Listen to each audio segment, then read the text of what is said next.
Hello viewers, hope you all are having a great day. This is Soham from SNS Learning, wishing you a great learning ahead. In today's tutorial, we are going to learn about recursion. As you can see in the screen, here is a brief roadmap of how we are going to learn about it. First, we will see what is a recursion, a bit theoretical definitions of it. Then we will see how recursion actually works. Now we will see how recursion actually works by writing a simple code and then analyze its output and each line of the code in detail so that we'll have a solid idea of how recursion actually works, how the control of the code works when recursion is applied. So let's get started. So now in its simplest term, a recursion implies some process which happens recursively.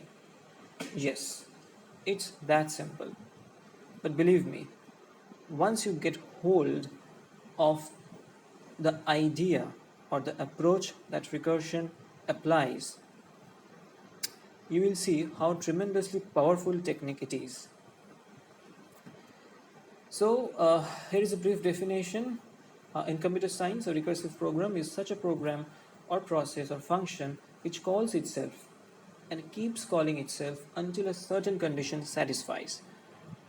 So until that certain condition, a function keeps calling itself. So this is the recursive approach. So let's have a quick code so that we can have a better idea of how a recursion works. So I'm going to write a simple code using Python. So let's get started. Def. Let me give it a name as test recursion. It's a parameterized definition, so let me have a variable as input. Now we just talked about base condition, means a condition that should be there so that upon meeting that condition, the function self-calling, the self-calling of the function would be exited. So I'm going to write that base condition here. If input is greater than 1,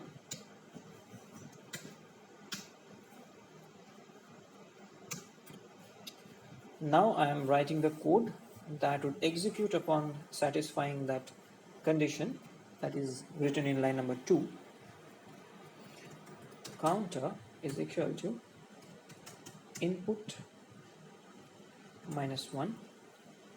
So I'm basically subtracting 1 from the value that I'm passing in the test recursion function. Once done, I'll call the test recursion again from within that test recursion definition, but the value I will be passing is counter, so that each subsequent call will have a value by subtracting minus 1. Okay, so this portion is done. Now I will print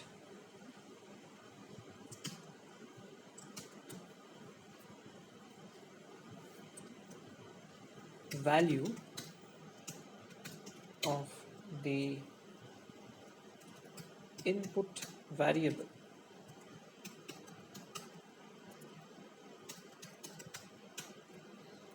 should be input. Okay, so my program is basically done. This is the smallest program, I guess, to demonstrate the recursive function or recursive approach. Now let me give a brief demonstration of how I have implemented the recursive function here. So if you see, this is the main function, test recursion, which accepts one parameter as its value. I'm checking if the value that has been passed in this test recursion function is greater than 1 or not. If it is greater than 1, then I'm using a variable counter whose purpose is to decrease the received value by subtracting -1 from it.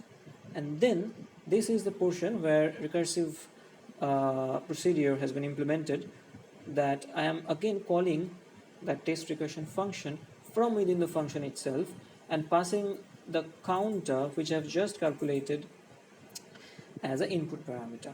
Okay, now I have some jobs pending. Say I'll ask the user to enter a value, so please enter a value. Now I'll store the value in a variable. Say the variable name is input value is equals to input. It's the inbuilt function that accepts values from the command prompt.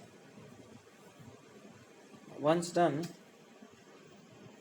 I will call the test recursion function by passing the input value.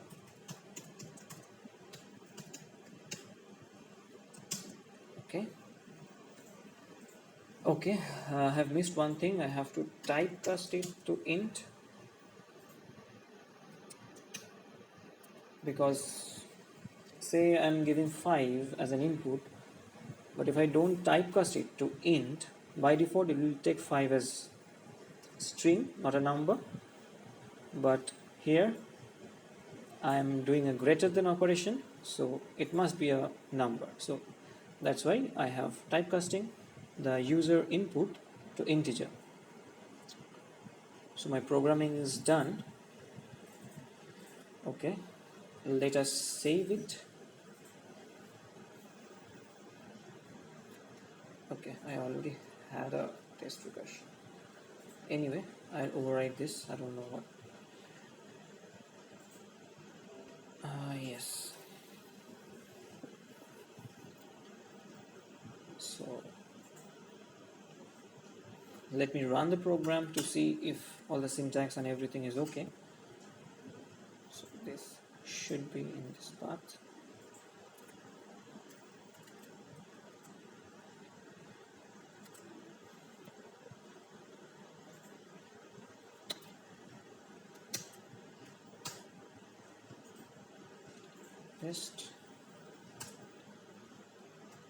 Test recursion.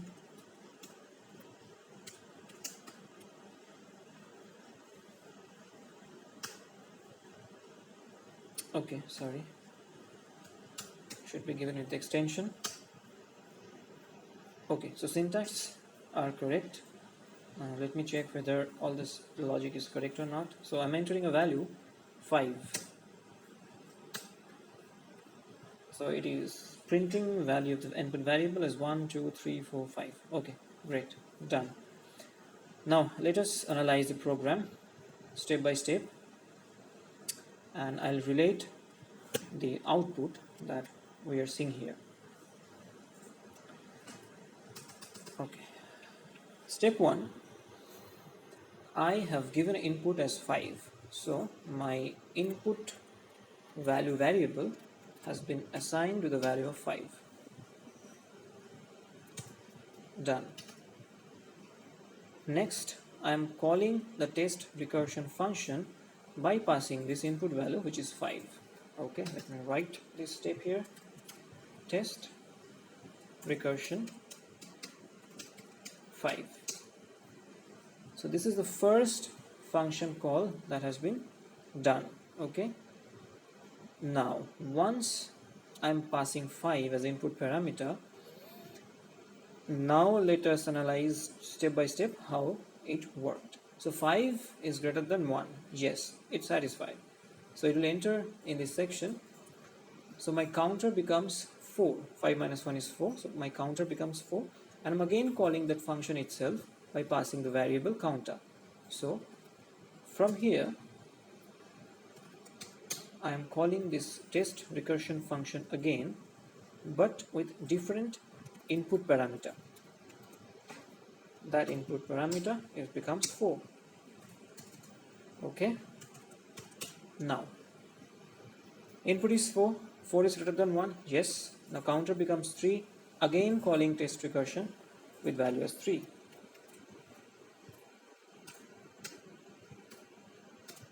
So in this way, I'll call until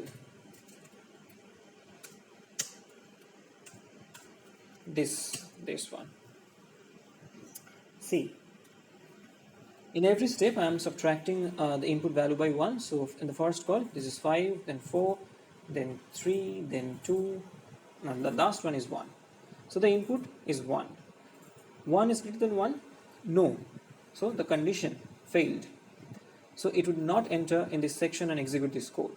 It will directly hit this line, the code that is outside the if statement. Now it said value of the input variable is, so I'm basically printing the input value. Now what is the input value?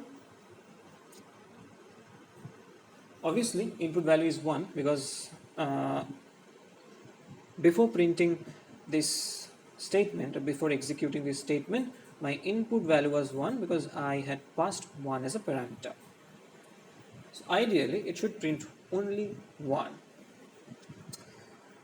But here's the interesting thing. As I had recursively called the function, this program stored all the intermediate values of input variables. Input variables means this variable. All the recursive call that I made, it stored in a stack of memory. Okay, how it stored? Like the way it called the recursive function. See, at first we passed value as 5. Okay, so 5 is stored first. 5 was stored first. Then we called it using 4. Then 4. After that 3. Then 2, and at last 1 before exiting the recursion. So you can think all the values are stored in a stack. Okay, so and you all know that stack is basically last in first out order, right? So you can think it, first 5 got inserted into the stack, after that 4, then 3, then 2, then 1. So when you retrieve all the values, it would come out as last in first out. So last inserted value was 1. So when I'm printing the value of input, it would show all the values from the stack. So first 1 came out, after that 2 came out, then 3 came out, then 4 came out, 5 came out. Let me show you the output again. See, we passed 5, right? But it got printed as 1, 2, 3, 4, 5. I think you are getting a hint of how the recursion worked. So this is one of the most simplest example to demonstrate you how recursion actually works, how the flow works when recursive approach is taken inside a program. Now let us solve a real life problem here. Real life problem in the sense we will solve a very common function in mathematics, that is factorial of a number.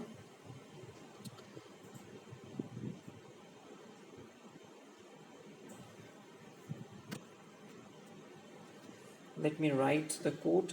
Definition test factorial. The same way I will take input for which I'm going to calculate the factorial. Again, I have to write a base condition. The condition should be if input is equals to 1, it should return 1.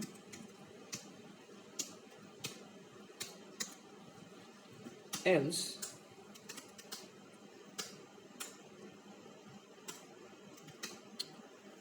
there is a calculation, I'll explain. Return input star test factorial. I'm calling the test factorial function again, which means I'm doing a recursive call by decreasing the value. Input -1.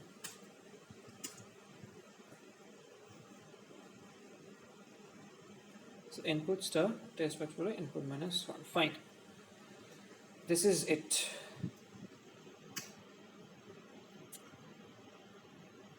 Okay, so if part is done, else part is done. Great. Now I'll write print.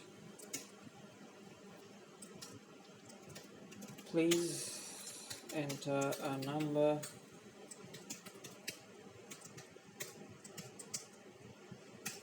okay. Now I'll capture the number in a variable. So the variable is x. X is equals to input. Again, I have to typecast it because I should be having an integer, otherwise I won't be able to calculate a factorial.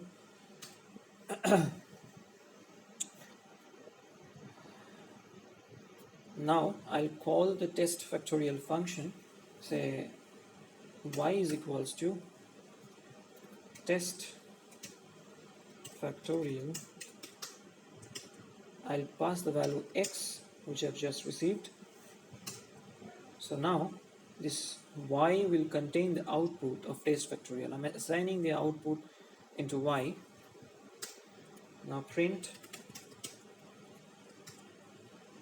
factorial is, so y should be having the result, so y. Okay, let me save it as with the name as test factorial.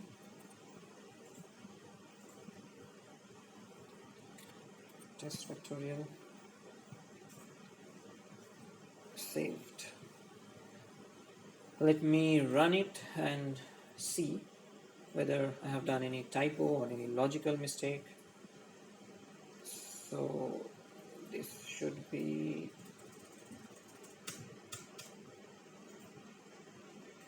test factorial.py. Okay, I think I didn't make any typo. So okay, I'm giving a number as 5 input. So factorial is 120. Now you all know a factorial is nothing but n is, if n is my input number, it would do n star n minus 1 till it reaches 1. So in case of 5, it would do in this way: 5 star 4 star 3 star 2 star 1. Let us verify it.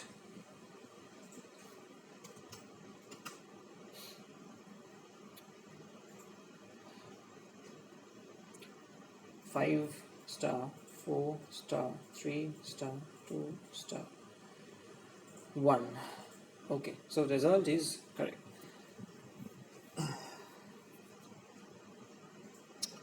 Now let us analyze the code step by step like we did last time. Okay, so I'll start from here. So test factorial x, let me copy it here. So test factorial x, we passed 5 as a value of x. So the first call was test factorial 5. My input is 5 there. Remember, input is 5 at first. Okay, now after that input, if input is equals to 1, no, 5 is not equals to 1, so it will go to the else part and execute this. What it did execute? Input star test factorial. Let me write it by substituting the variable values. So input is 5 star test factorial. Let me copy it rather. 5 star test factorial 4. Done. Okay. Once done, so this test factorial function has been called again from here with the value as 4.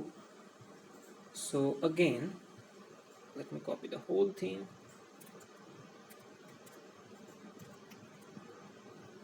As I am calling it with the value 4, so my input is now 4, this becomes 3. Once done, this is 3, so my input is 3 now, so this should be 3, this should be 2. 3 minus 1 is equals to 2.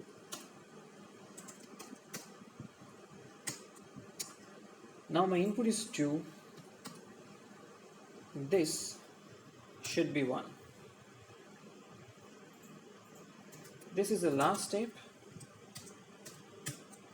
You will get to know why I'm saying this is the last step. So as my input is 1, so this is 1, this should also be 1. Now when I'm going to call test factorial with the input value as 1, this condition gets satisfied. What is the condition says? If input is equals to 1, then return 1. This condition satisfies, so this returned 1. So what is 1 star 1? Obviously it is 1. So test factorial, okay, let me show it in this way. So test factorial 1 becomes 1. Let me write it. Test factorial 1 is equals to 1. Now once test factorial 1, this value becomes 1. So you can replace it, the test factorial 1, as 1, which means that test factorial 2 becomes 2, because 2 star 1 is 2. Remember, test factorial 2 becomes 2.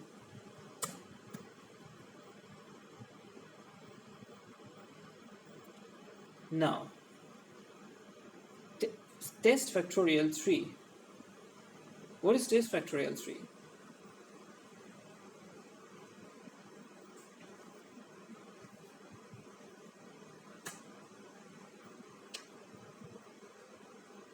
It should be 3 star 2.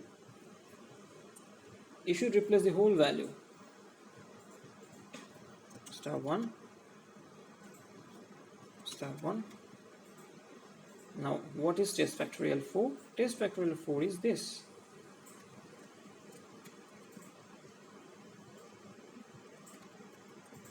Then what is this? This is 120. This is the answer that you got, right? Okay. So let me go through it once more. So my last function call was test factorial 1.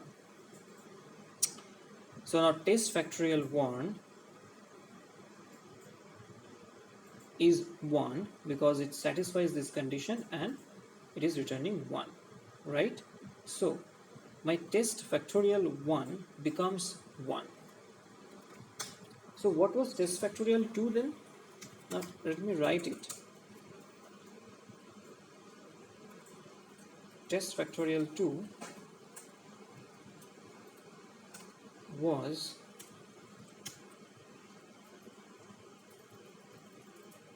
two star test factorial 1. Simple. Now test factorial 1 is 1, so replace it by 1. So test factorial 2 becomes 2.